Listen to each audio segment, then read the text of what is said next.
Adriana, pra vai comer o picado dela amanhã. Ô, domingo. Tá filmando, vó? Ai, que não tá mais coisa aí. Mais coisa aí. Adriana, tu quer vai matar, pelar essa porta, Adriana. Tá bom, eu pego. Tu vai fazer o fogo, botar água no fogo.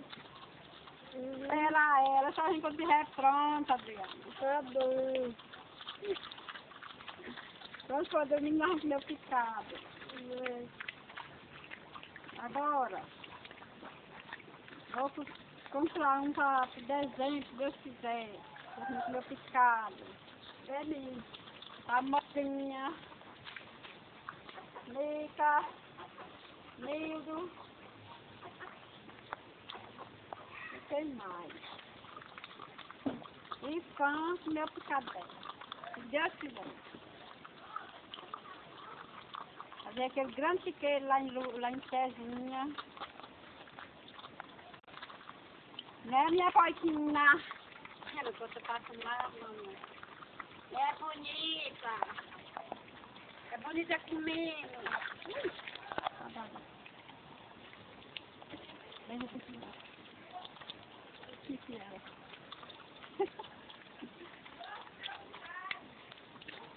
Adriana vai fazer o picado da porta. Adriana vai pelar.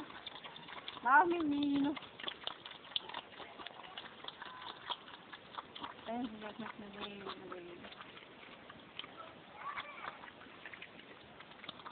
Tá bom, Lucas, vamos embora, Lucas. Vou pra casa, Lucinha, agora, Lucinha. Dá um banho de mãe santa, Lucinha. A bichinha vai comer amanhã de manhã. Deus. Dá um beijo na porta. Vou nada, menino. Não tô doida, não. Dá um beijo nessa porcona linda. Já que eu não dou beijo, não, menino. Dou um beijo em tu, mas nela não.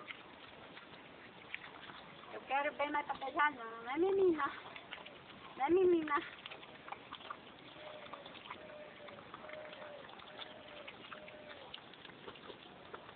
Vai, vou de ladura, ó.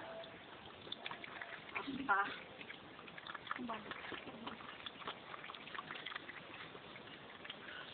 Fica aí, linda, comendo. Fica aí, moça, comendo. Comendo. Fica na barriga, você vai comer só hoje. E amanhã de manhã você vai almoçar, coisa linda.